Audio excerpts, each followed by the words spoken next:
नमस्कार दोस्तों, एक बार फिर से स्वागत है आप सभी का जीएस विजन अकेडमी पर। तो दोस्तों, आज के इस वीडियो में हम लोग छत्तीसगढ़ हैंडपंप टेक्नीशियन परीक्षा के जो तैयारी कर रहे हैं जो भी स्टूडेंट्स, उनके लिए आज जो है हम चालू कर रहे हैं पहला क्लास है ये हमारा सामान्य गणित। और सामान्य गणित में दोस्तों ये है साधारण ब्याज। हम लिख नहीं पाए हैं, देख लीजिएगा, साधारण ब्याज। आज देखेंगे हम साधारण ब्याज। एक्चुअल में क्या है, ये जो सिलेबस है आपका ये 10th लेवल लिखा हुआ है, लेकिन एक्चुअल में आप 12th लेवल की तैयारी कर लें तो आपका बहुत अच्छे से तैयारी हो जाएगा। और ये हमारा पहला क्लास होगा। अब गणित का भी लगातार हम क्लास करेंगे। एक्चुअल में ये देखें कि साधारण ब्याज से संबंधित क्वेश्चन भी पूछा जाता है आपके एग्जाम में। अगर मान लीजिए इस तरह से आपके एग्जाम में क्वेश्चन पूछा जाए तो हम कैसे सॉल्व करेंगे और किस तरह से आपके एग्जाम में क्वेश्चन पूछे जाते हैं, उसी पैटर्न पे ये क्वेश्चन हम लोग प्रैक्टिस करेंगे। तो चलिए दोस्तों, पहले देखेंगे हम लोग कि यहाँ पर साधारण ब्याज। देखिए, साधारण ब्याज से संबंधित कुछ महत्वपूर्ण सूत्र हैं जिसको मैं एक सरसरी तौर पर हम देखेंगे। आपको रटना नहीं है, केवल 4 से 5 बार लिख करके प्रैक्टिस करना है, अपने आप आ जाएगा। या मैथ्स बनाते बनाते जो फार्मूला होते हैं मैथ्स का वो अपने आप आ जाता है। तो चलिए देखते हैं। यहाँ पर पहला है साधारण ब्याज कैसे निकालते हैं। तो देखिए, जो साधारण ब्याज है दोस्तों, ये निकालने के लिए आप सभी जानते हैं कि मूलधन गुणा दर गुणा समय। देखिए, मूलधन जो दिया रहेगा और जो दर दिया रहेगा और जो समय दिया रहेगा उस गुणा करके 100 का बटा कर देना है, ये आ जाएगा आपका साधारण ब्याज। अब देखिए, मान लीजिए हमको ज़रूरत पड़ेगा दर निकालने की ज़रूरत पड़ गई, तो दर निकालने के लिए हम क्या करेंगे, 100 गुणा साधारण ब्याज। देखिए कि ध्यान रखिएगा, 100 गुणा साधारण ब्याज बटे ये साधारण ब्याज, 100 गुणा जो साधारण ब्याज है बटे मूलधन गुणा समय। क्या हो जाएगा, मूलधन गुणा समय। इसमें क्या है, दर निकालना है। तो देखिए, 100 में साधारण ब्याज का गुणा कर देंगे और मूलधन में समय को गुणा कर देंगे, ये हो जाएगा आपका दर निकल जाएगा। अगर मान लीजिए आपको समय निकालने की ज़रूरत पड़ गई, क्या निकालने की, समय, तो समय कैसे करेंगे, 100 गुणा ब्याज कर दीजिए, सेम वही रहेगा, 100 गुणा साधारण ब्याज। दोनों में दर निकालने में भी साधारण ब्याज करेंगे। देखिए, आपको याद करने की ज़रूरत नहीं है, 100 गुणा साधारण ब्याज किए बटा, अब देखिए दर में क्या किए थे, मूलधन गुणा समय किए थे, यहाँ दर गुणा समय करना है, दर गुणा समय। तो ये तो आप समझ गए होंगे, ये इस तरह से समय और दर निकालते हैं। अब चलिए देखते हैं पहला प्रश्न। पहला प्रश्न क्या है, पहले क्वेश्चन को आप अच्छे से पढ़ना है आपको। 12,500 की कोई धनराशि 4 वर्षों के साधारण ब्याज पर 15,500 हो जाती है, ब्याज दर क्या होगा। देखिए, इस तरह से क्वेश्चन पूछा जाता है। कभी कभी कितने वर्षों में कितना ब्याज होता है या कितना समय लगेगा, इस तरह से क्वेश्चन को घुमा के पूछा जाता है। तो इस तरह से क्वेश्चन अगर पूछ ले जाता है तो कैसे सॉल्व करना है, तो चलिए देखते हैं। ये पहला प्रैक्टिस होगा हमारा। 12,500 की कोई धनराशि 4 वर्षों के लिए, कितना वर्षों के लिए कह रहा है, 4 वर्षों के लिए कह रहा है। अब देखिए, वर्ष मतलब समय तो दे दिया, यहाँ पर हमारा समय हमारा यहाँ पर दे दिया है। अब देखिए, जो साधारण ब्याज की दर है, मान लीजिए क्या है, दर है, तो दर किसको मानते हैं, दर बराबर आर। और यहाँ पर दर जो है, मान लीजिए क्या है, R% है, हम मान लेते हैं दर कितना परसेंट है, दर बराबर R% है, हम मान लिए दर, क्योंकि दिया नहीं है। तो ब्याज कैसे निकालेंगे, अब देखिए ब्याज के लिए कैसे करेंगे। तो देखिए दोस्तों, ब्याज के लिए ये जो 15,500 है उसमें से देखिए 12,500 की धनराशि 4 वर्षों में, धनराशि मतलब ये एक्चुअल में क्या हो गया, 12,500 मूलधन हो गया यहाँ पर, और साधारण ब्याज पर 15,500 हो जाती है। देखिए, ब्याज जुड़ा हुआ है, ध्यान यहाँ से ध्यान दीजिए। 12,500 जो पैसा हम लोग दिए थे किसी को, कोई धनराशि है, वो 4 वर्षों में क्या हो जा रहा है, कह रहा है साधारण ब्याज की दर पर 15,500 हो जा रहा है। तो ये 15,500 में 12,500 को घटा देंगे, 15,500 में 12,000 क्या करेंगे, 500 को घटा देंगे, ये ध्यान रखिएगा। 15,500 में 12,500 को जब घटाएंगे तो कितना आएगा हमारे पास, 3,000। कितना हो गया, 3,000। अब देखिए, अब निकाल लीजिए। अब क्या करना है कि ब्याज की दर क्या होगी, तो दर के लिए मैं सूत्र बताया था आपको, सेम वही चीज़ लगाना है। दर के लिए जो सूत्र हम पहले प्रयोग किए थे, दर के लिए क्या सूत्र लगेगा, दर ज्ञात करने के लिए 100 गुणा साधारण ब्याज बटे मूलधन गुणा समय। 100 गुणा दर करने के लिए 100 गुणा साधारण ब्याज बटे हो जाएगा 100 गुणा साधारण ब्याज बटे। अब देखिए, आपको ध्यान रखना है, पहला वाला जो हम बताए थे मूलधन गुणा समय, क्या करेंगे, मूलधन गुणा समय। ये देखिए, ये है आपका फार्मूला है दर निकालने का। तो देखिए यहाँ 100 गुणा कह रहा है तो फार्मूला में रखना है 100 रखिए, 100 गुणा हो जाएगा। अब देखिए क्या दिया है, साधारण ब्याज। तो देखिए 100 गुणा क्या दिया है हमारे पास, 100 गुणा जो है साधारण ब्याज। तो सबसे पहले तो हम निकाल लें कि यहाँ पर 100 गुणा साधारण ब्याज क्या है। देखिए तो 100 गुणा लिख लीजिए, साधारण ब्याज कितना आया हमारे पास 3000। एक्चुअल में ये जो 12,500 था, ये जो है मूलधन था, इसमें से ये साधारण ब्याज लग करके कितना हो गया था 15,500 हो जाती कह रहा है। तो इसी मूलधन में ये ब्याज जुड़ा है, तो दोनों को घटाएंगे तो ब्याज कितना निकला, साधारण ब्याज हमारा यहाँ पर 3000 निकला है, ये देख रहे हैं आप।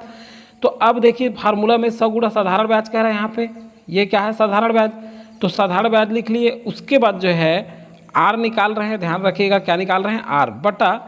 अब क्या करेंगे, यहाँ दिया है मूलधन गुणा समय। तो देखिए यहाँ पे बताया था आपको मूलधन मतलब ये जो 12,500 है ये आर है, तो मूलधन मतलब यहाँ लिख लीजिए 12,500 गुणा समय कितने के लिए था, 4 वर्ष के लिए। अब देखिए दोस्तों इसको कटा सकते हैं आप, इसको जब कटाएंगे तो आपका सही आंसर सामने आ जाएगा। यहाँ देखिए ये 2 शून्य है, तो ये 2 शून्य से क्या हो गया, कट गया। अब देखिए यहाँ कैसे कटेगा, यहाँ देखिए आपका जो है 5 से कट जाएगा, 5 दूने 10 और 5 पंछे 25। यहाँ देखिए 5 छक्के 30 ये वाला, और 5 शून्यम और 5 शून्यम। यहाँ देखिए क्या हो जाएगा, यहाँ पे आपका 5 पंछे 25 और ये देखिए 5 एकम 5, एक बचा है 5 दूने 10 और 5 शून्यम 0। अब देखिए यहाँ पे क्या हो जाएगा, 4 एकम 4, 4 तिया 12 और 4 शून्यम 0। तो इस तरह से 30/5, तो 5 एकम 5 और 5 छक्के 30, इस तरह से आप कटा सकते हैं।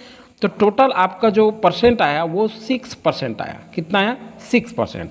तो इस तरह से आप जो है किसी भी मैथ्स को, मैं यहाँ आपको धीरे इसलिए बताया क्योंकि आपको कॉन्सेप्ट बेस्ड से जानना है, एक्चुअल में वहाँ जल्दी हमको सॉल्व करना है। एग्जाम में इतना समय हमारे पास नहीं होता, मैं जानता हूँ, लेकिन ये जो मैथ्स है दोस्तों केवल आपको समझाने के लिए था। यहाँ जब आप समझ जाते हैं, कई क्वेश्चन प्रैक्टिस कर लेते हैं, तो वहाँ आप जल्दी से क्वेश्चन सॉल्व कर सकते हैं। तो ये दोस्तों ये समझ में आ गया होगा। और ये जो क्वेश्चन है आरआरबी 2014 में पूछा गया क्वेश्चन था। चलिए नेक्स्ट क्वेश्चन का अभ्यास करेंगे। नेक्स्ट क्वेश्चन आपका, कोई धन साधारण 8 वर्ष में, देखिए कोई धन 8 वर्ष में साधारण ब्याज की दर से 2 गुना हो जाएगा। देखिए यहाँ दिया है कोई धन 8 वर्ष में साधारण ब्याज की दर से, साधारण ब्याज की किस दर से। तो देखिए साधारण ब्याज की कौन सा दर है जिससे ये 2 गुना हो जाएगा। तो ये देखिए ये होटल मैनेजमेंट के एग्ज़ाम में पूछा गया था, 2010 में ये क्वेश्चन आया था। तो सबसे पहले हम देखेंगे यहाँ पर कि ऐसे क्वेश्चन को हम सॉल्व कैसे करेंगे।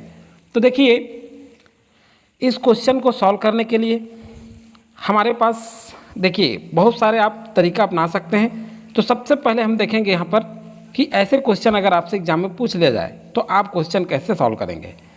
चलिए आप लोग सॉल्व करके देखिए इसे।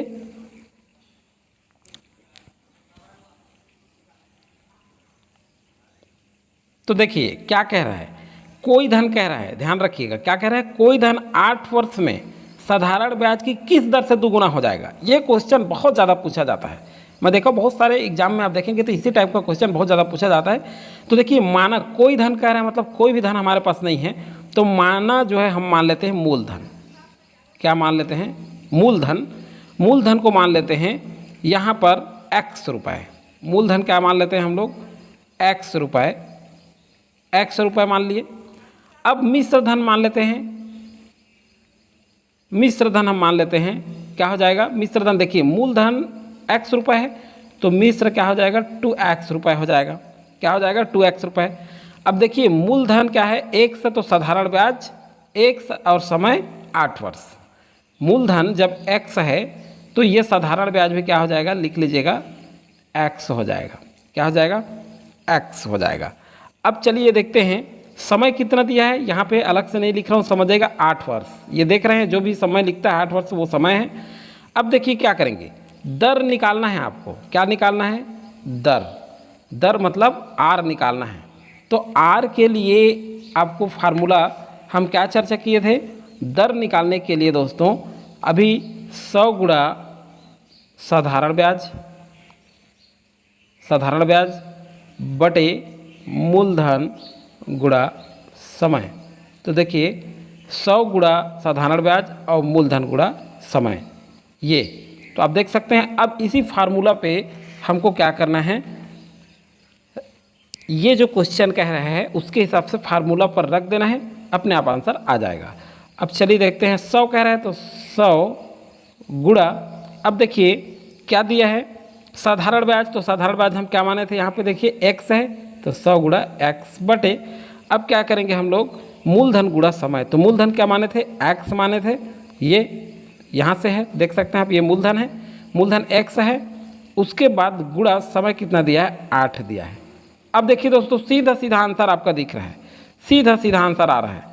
तो अब देखिए यहाँ पे कटा लीजिए इसको, क्या हो जाएगा ये 8 2 चौक 8, आराम से कटाइएगा कम कम संख्या से, 2 चौक 8, 2 पंचे 10 और 2 शून्य 0। यहाँ से देखिए क्या हो जाएगा, ये होगा 2 दूने 4 और 2 दूने 4, 2 पंचे 10, तो ये 25/2 आ गया। कितना आ गया? 25/2। 25/2 को कटा लीजिए, अलग से यहाँ बता दे रहा हूँ मैं, 2 एकम 2 और 2 एकम 2, 2 दूने 4 और 2 पंचे 10, तो ये 12.5% आ रहा है। कितना आ रहा है? 12.5%। तो जो भी ऑप्शन में आपका 12.5% दिखता है ये आपका आंसर आ जाएगा। एकदम ट्रिक के माध्यम से ही हल की है इसको। अब देखिए मैं आपको इसलिए यहाँ सूत्र बता रहा हूँ फार्मूला, ताकि आपको याद रहे। ये जो है साधारण ब्याज 100 गुणा दर निकालने के लिए 100 गुणा साधारण ब्याज करना है बटे मूलधन गुणा समय करना है, बस इसी वे फार्मूला में आपको रख लेना है, अपने आप क्वेश्चन सॉल्व हो जाएगा। चलिए नेक्स्ट क्वेश्चन है, और नेक्स्ट क्वेश्चन है कितने वर्षों में 12% वार्षिक दर से 3000 रुपये का साधारण ब्याज 1080 हो जाएगा। ये बहुत ज़्यादा इंपॉर्टेंट दोस्तों, इसी पैटर्न पे आप बहुत सारा क्वेश्चन देखे होंगे और अधिकांश एग्जाम में इस तरह से क्वेश्चन पूछा जाता है। देखिए कभी कभी क्या होता है, क्वेश्चन हमसे सिंपल ही पूछ लिया जाता है, लेकिन अभ्यास नहीं करने के कारण दिक्कत होता है। ये मैं केवल आपको प्रैक्टिस के लिए बता रहा हूँ, इससे ज़्यादा से ज़्यादा हो सके क्वेश्चन आप प्रैक्टिस करना है आपको। अब देखिए तीसरा नंबर का क्वेश्चन, कितने नंबर का क्वेश्चन? तीसरा नंबर का। तो देखिए दोस्तों समय निकालने के लिए अब यहाँ बोल रहा है हो जाएगा कितने वर्षों में 12% वार्षिक दर से, दर भी दिया है, 3000 का साधारण ब्याज, 3000 मतलब यहाँ दिया है। अब जो है यहाँ देखिए साधारण ब्याज 1080 भी दे दिया है। तो समय निकालने के लिए क्या करेंगे, सूत्र क्या होता है समय के लिए, ध्यान रखिएगा। समय के लिए जो सूत्र होगा दोस्तों, यहाँ पर चलिए देखते हैं, समय के लिए जो सूत्र होगा ये 100 गुणा हो जाएगा आपका साधारण ब्याज। क्या हो जाएगा? साधारण ब्याज। तो ये ध्यान रखिएगा, 100 गुणा साधारण ब्याज बटे हो जाएगा आपका मूलधन गुणा दर। थोड़ा थोड़ा डिफरेंट था, मूलधन गुणा दर। समय निकालेंगे तो 100 में साधारण ब्याज का गुणा और मूलधन में दर का गुणा कर देते हैं नीचे में। दर में क्या करते थे? मूलधन में समय का गुणा करते थे। बस यही चीज़ ध्यान रखना है, जब दर निकालते हैं तो ये समय हो जाता है और समय निकालते हैं तो ये दर हो जाता है। बस ये ध्यान रखना है, बाकी सब सेम है, आपको याद करने की आवश्यकता नहीं पड़ेगी। चलिए देखिए यहाँ पे क्या करेंगे, 100 गुणा, अब देखिए फार्मूला में 100 गुणा साधारण ब्याज। तो देखिए ये ट्रिक आपको याद रहेगा, यहाँ दर कर दिए, समय है तो, और दर है तो ये इसको समय कर देना है बस यहाँ पर, बाकी सब फार्मूला सेम रहेगा। यहाँ देखिए दोस्तों, यहाँ क्या करेंगे अब हम लोग, यहाँ देखिए साधारण ब्याज क्या दिया है, तो साधारण ब्याज जो है 1080 दिया है, देख लीजिए यहाँ, तो 1000 क्या हो जाएगा 80 हो जाएगा, 1080 बटा, अब क्या करेंगे देखिए यहाँ दिया है मूलधन, तो मूलधन कितना है दोस्तों यहाँ पर आपका 3000, ये लिखा है स्पष्ट वार्षिक दर से 3000 का साधारण ब्याज, तो 3000 का मतलब मूलधन है ये, इसी का तो साधारण ब्याज 1080 बोल रहा है, ये समझ रहे होंगे आप। तो 3000 हमारा क्या हो जाएगा, ये मूलधन, तो 3000 कर लेंगे गुणा, अब देखिए कितना दिन के लिए बोल रहा है, 12 वर्ष के लिए, तो दर वर्षों 12% वार्षिक दर कह रहे हैं, तो आर कितना निकला यहाँ पे 12%, तो ये 12 लिख लीजिए। अब आप देखिए दोस्तों यहाँ से सीधा सीधा कटा सकते हैं, देखिए यहाँ पर 2 शून्य को 2 शून्य से कटा दीजिए पहले। अब देखिए क्या करेंगे, 2 छक्के 12 और ये हो जाएगा 2 पंचे 10, 2 चौका 8 और 2 शून्य शून्य। अब देखिए किस तरह से होगा ये, यहाँ से कटा सकते हैं 10 या 30 और ये हो जाएगा 10 पंचे 50 और 10 कितना हो जाएगा 10 पंचे 50, ये भाग दे लीजिए यहाँ पे सीधा सीधा 10 पंचे 50 और क्या हो जाएगा 10 चौक 40। ठीक है, 10 पंचे 50 और 4 शून्य बचा 10 चौक 40। अब देखिए यहाँ आपको करना है, ये जो है आपका आ जाएगा 6। अब 6 से करिए, 6 एकम 6 और 6 निया 54, ये हो गया। अब देखिए दोस्तों 3 बचा है, तो 3 एकम 3 और 3 तिया 9, तो कितना आया हमारे पास 3 वर्ष। समय कितना आया हमारे पास 3 वर्ष। तो जो भी आपके ऑप्शन में इस तरह से दिखेंगे उसे आपको क्या करना है, टिक करना है वहाँ पे। तो ये इसका आंसर क्या आएगा 3 वर्ष। और ये एसएससी में पूछा गया और एसएससी में बहुत सारा क्वेश्चन इसी पैटर्न में आता है। एसएससी का आप बहुत सारे क्वेश्चन जरूर प्रैक्टिस किया करें। इसी तरह से सिंपल क्वेश्चन होता है। देखिए क्वेश्चन देखने में बड़ा कठिन लगता है एग्जाम पेपर में, लेकिन जब हम आराम से अगर सॉल्व करें, थोड़ा सा धैर्य रखिए, थोड़ा रुक जाइए, थोड़ा सा सोच लीजिए, उसके बाद इस तरह से ट्रिक लगाएं तो तुरंत आपका क्वेश्चन सॉल्व हो जाएगा। इसमें कुछ भी नहीं रखा है। मेरे को लगता है कि आप सभी को समझ में आ गया होगा। इसके बाद दोस्तों कमेंट करके बताइएगा, व्हाइट बोर्ड में अगर चाहिए तो मैं डायरेक्ट व्हाइट बोर्ड में भी पढ़ाऊंगा। आप कमेंट कर दीजिएगा सर व्हाइट बोर्ड में, तो व्हाइट बोर्ड में मैं आपको पढ़ाऊंगा और हम जल्दी से जल्दी कंप्लीट करेंगे कोर्स, और आपके जो जीके जीएस है उसका भी प्रैक्टिस लगातार जारी रहेगा। तो चलिए दोस्तों मिलेंगे नेक्स्ट वीडियो में। आज की वीडियो में इतना ही, तब तक के लिए थैंक यू, जय हिंद।